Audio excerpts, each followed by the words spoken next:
Radio Imo et Capital présentent le grand rendez-vous de l'immobilier. En partenariat avec Orpi et Bien Ici. Une émission présentée par Guillaume Chazoulière et Sylvain Lévy-Valency. Eh bien, bonjour à toutes et à tous. Merci d'être avec nous. Nous sommes le vendredi 19 mars 2021. Il est 18h05 et vous écoutez le grand rendez-vous de l'immobilier, votre émission préférée du décryptage mensuel de l'immobilier.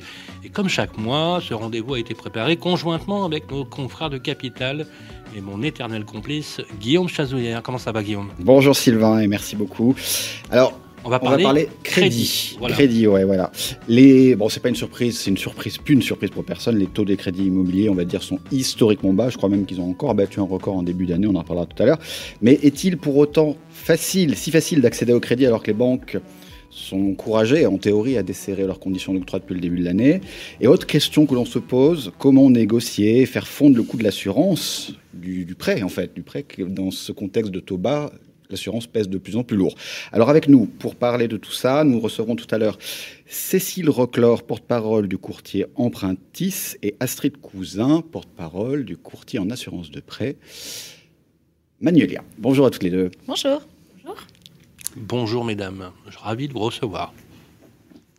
Alors, au sommaire de cette émission, de ce 27e numéro, comme chaque mois les amis, vous retrouvez vos experts, notaires, avocats, agents immobiliers qui répondront à vos questions, c'est dans ça vous concerne. Les chroniqueurs aussi préférés, David Benbassa de Bien Ici, Gwenaël Lejeune de l'UFC Que Choisir, nouvelle formule pour cette troisième saison, et Stéphane Moquet d'Orpi pour Droit dans l'IMO seront bien sûr également présents. Soyez les bienvenus, on va commencer dans quelques instants. C'est parti pour ce 27e numéro.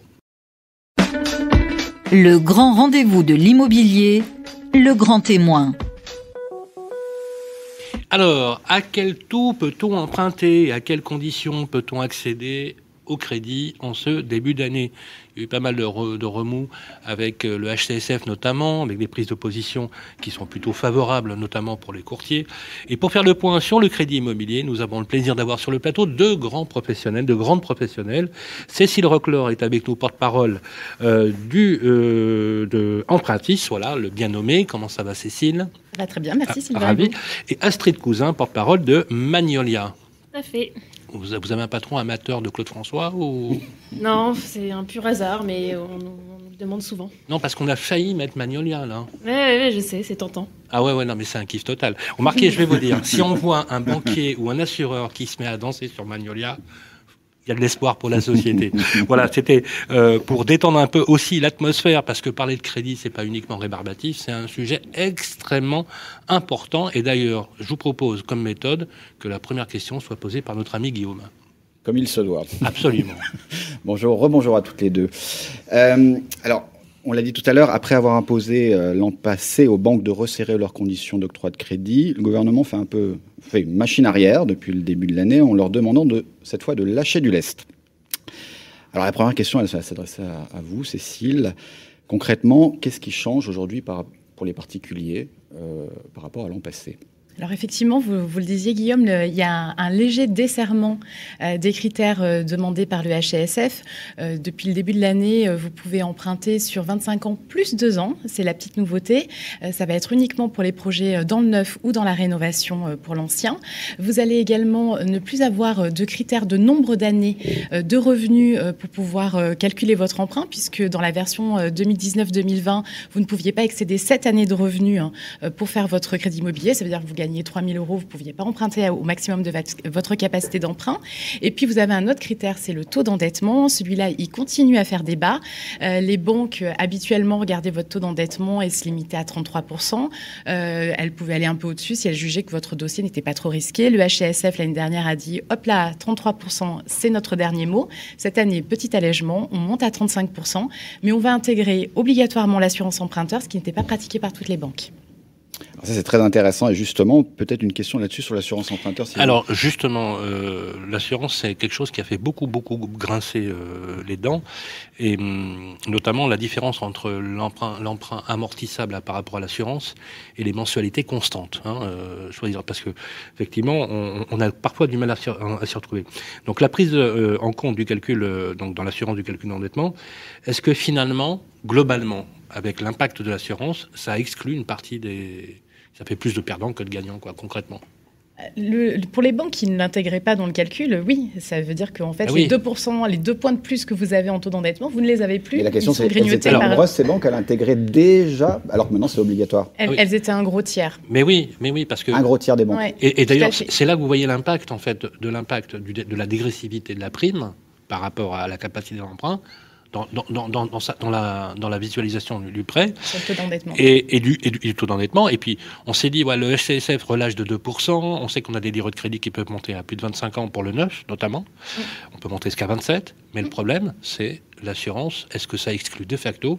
Est-ce qu'il n'y a pas... On a eu l'impression que le HCSF a relâché finalement ses règles et que quelque part, ça revient un petit peu au même.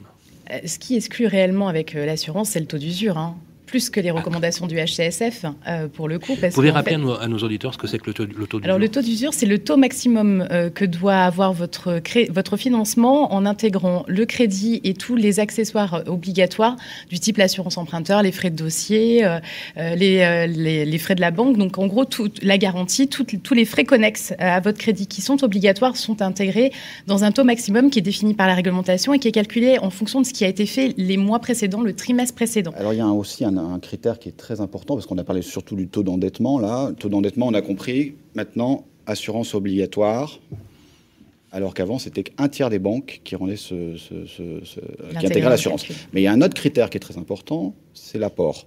L'apport, comment il évolue, Cécile, depuis un an? Est-ce que les banques sont plus exigeantes? Je crois que je me souviens d'une période assez récente où, finalement, on ne demandait plus tellement d'apport, mais maintenant, c'est encore le cas. Je complète.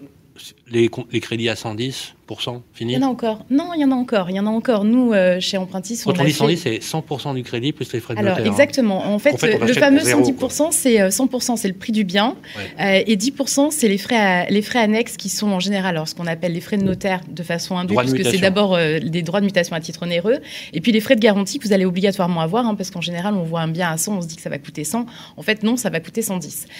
Donc, effectivement, Guillaume a raison. À partir du printemps 2014, les banques avaient commencé à desserrer ce qu'elles exigent en matière d'épargne pour payer ces frais. Ouais. Donc, elles acceptaient de financer les 10% de frais.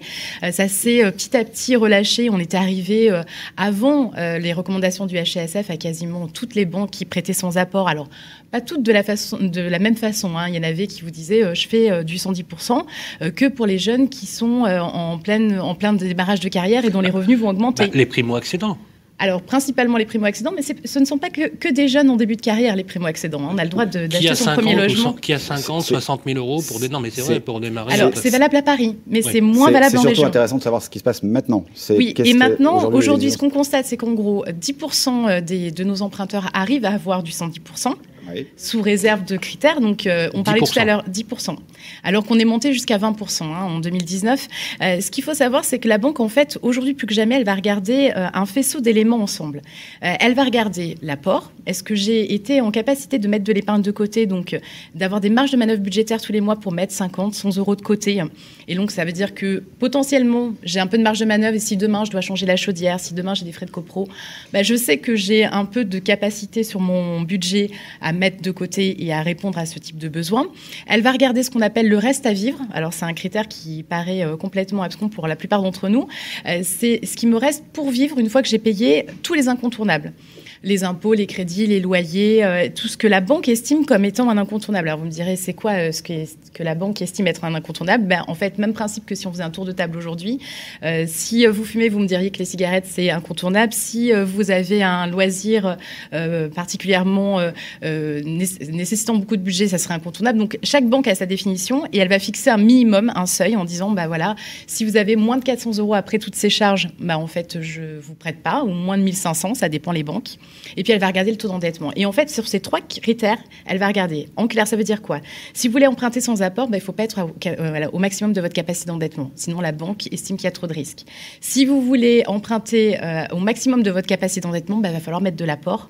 Et du coup, la banque, elle va regarder l'ensemble des critères en rajoutant aujourd'hui, parce que on est à 1 an du début de la crise de la Covid, la persistance de vos revenus, c'est-à-dire votre situation professionnelle. Donc, la bonne formule, c'est quand même d'avoir de l'apport si on peut, quoi. C'est idéal et ça vous permettra de négocier le taux de toute façon. Quoi, 10%?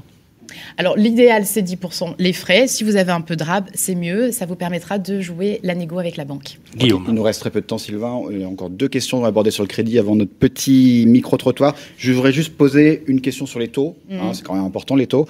Ah, c'est le nerf de la guerre. Alors, aujourd'hui, c'est incroyable. Je crois qu'ils ont... Ils ont rebaissé en encore début d'année. écrasé les planchers historiques. Mais c'est un truc de fou. On a cru que ça allait remonter. Tout le monde a préconisé la remontée et finalement... Et aujourd'hui, on peut emprunter à combien, Cécile? Est-ce que ça peut durer longtemps, cette histoire? Alors, aujourd'hui, sur 20 ans, vous empruntez entre 0,72% et 1,10. Et sur 25 ans, vous êtes entre 0,91 et 1,35. Donc oui, on est au plancher historique. 25 ans, 0,91, 1,35. Oui, on a même fait des dossiers la semaine dernière à 0,89. Sur quelle durée, ça? 25 ans. 25 ans. Et sur 20 ans, parce qu'on emprunte généralement... 1,72 à 1,10. Attendez, Guillaume. Avec combien d'apports? Alors là, le sujet, c'est autre chose. Le taux, c'est d'abord une histoire de revenus, avant d'être une histoire d'apport. Donc 0,91 jusqu'à 1,35. Vous êtes dans les meilleurs barèmes des banques, donc vous avez les plus hauts revenus. On est d'accord. Voilà. C'est toujours une histoire. Le taux, c'est d'abord une histoire de revenus. Ensuite, on regarde tout le reste du dossier pour voir si on se donne des marges de négo ou pas. Et puis on emprunte bas. C'est le principe. Et puis on paye. En fait, c'est plus votre dossier est à risque, plus votre crédit va vous coûter cher, et tout le sujet est là. Ça peut durer encore longtemps?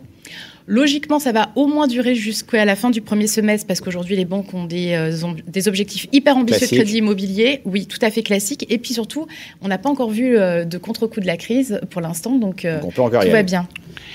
Dernière question avant le micro. Alors, très très rapidement, parce qu'on a Vincent Favreau, notre producteur, qui hurle en cabine. Non, une petite question sur les modalités, parce qu'on a parlé de conditions d'octroi, de taux, mais qu'est-ce qu'il faut bien regarder, les petites clauses, là, les 2-3 petites clauses qu'il faut absolument regarder quand on emprunte. Cécile, pratico-pratique.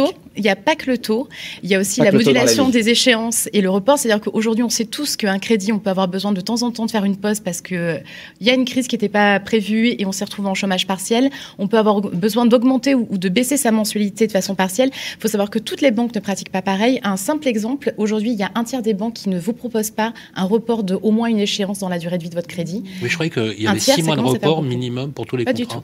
Non. C'est des conditions générales de prêt, donc chaque banque fixe ses règles. Ça dépend des banques. Donc au-delà du taux, regardez comment va vivre votre crédit avec vous. La modulation, c'est pareil.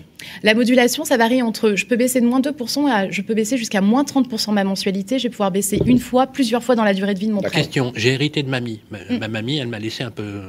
Voilà. Est-ce que je peux racheter des années ? Solder les années sans payer les intérêts à la banque? Alors oui, ça s'appelle un remboursement anticipé partiel. Ça va se faire sous condition. Il faut regarder les conditions particulières de votre crédit pour voir si vous avez des indemnités de remboursement anticipé. C'est de la négociation pour le coup. C'est possible, ça. Et ça se négocie à chaque crédit. Indemnité de remboursement anticipé, il faut le négocier. Complément d'information là-dessus, c'est la question qu'on nous a posée. Est-ce que je ne paye pas d'intérêt dessus? Mais forcément, non. Alors ça dépend, ce qui est précisé dans votre... Vous pouvez avoir des indemnités de remboursement anticipé si vous remboursez partiellement un crédit. C'est réglementé. Donc la banque ne peut pas faire n'importe quoi. Il vaut mieux passer par un courtier, en fait. Aujourd'hui, vu les différences de pratiques entre les banques et vu les écarts de politique sur le reste à vivre, l'apport et les taux, du coup, mieux vaut en tout cas les comparer. Chacun sa méthode. Je trouve ça très pratique. Merci.